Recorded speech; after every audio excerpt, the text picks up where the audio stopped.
Bom dia, povo de Deus, graças e paz a todos. O evangelho que nós acolhemos nessa terça-feira, dia 21 de fevereiro de 2023, é o evangelho segundo Marcos, capítulo 9, versículos de 30 a 37, que diz: E, tendo partido dali, passavam pela Galileia, e não queria que ninguém o soubesse, porque ensinava os seus discípulos e lhes dizia: O Filho do Homem será entregue nas mãos dos homens, e o matarão, mas 3 dias depois da sua morte ressuscitará.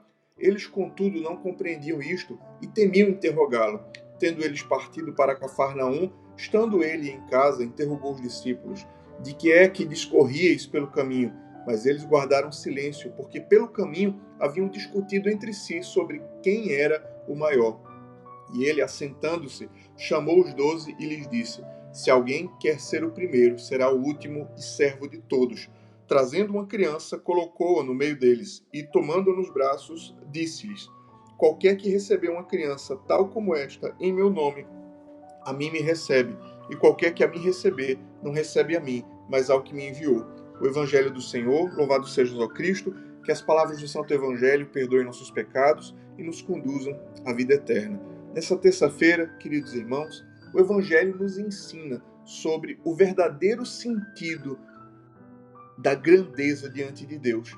Os discípulos vinham discorrendo, embora eles fossem tão nécios, tão tolos em compreender a grandeza do sacrifício de Jesus. O próprio Jesus contava que ele haveria de ser crucificado e que os homens o fariam mal e o matariam, mas que depois ele ressuscitaria. Mas os discípulos não entendiam isso, eles não tinham um entendimento espiritual ainda.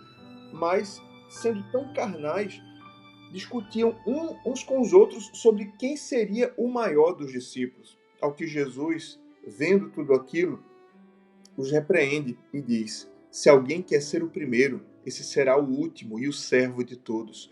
E então ele traz uma criança e coloca no meio deles e diz: Qualquer que receber uma criança tal como esta em meu nome, é a mim que me recebe. E quem me recebe não recebe apenas a mim, mas ao Pai que me enviou.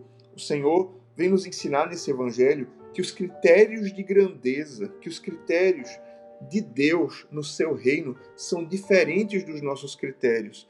Entre vós não será assim. No mundo, vale quem tem mais ou quem faz mais. No reino de Deus, vale quem ama mais, vale quem tem fé e quem serve mais. Que nós possamos pedir ao Senhor que Ele nos liberte de todo sentimento humano mesquinho, de querer se sobressair sobre os outros, de todo sentimento humano e mesquinho, de querer uma grandeza que não vem de Deus, mas que vem dos homens. Mas que, antes de tudo, o nosso coração deseje a grandeza que vem de Deus, a grandeza de quem ama, a grandeza de quem se entrega, a grandeza de quem serve, a grandeza de quem se faz pequeno nos braços de Deus. Deus abençoe você, Deus abençoe o seu dia. Em nome do Pai, e do Filho, e do Espírito Santo. Amém.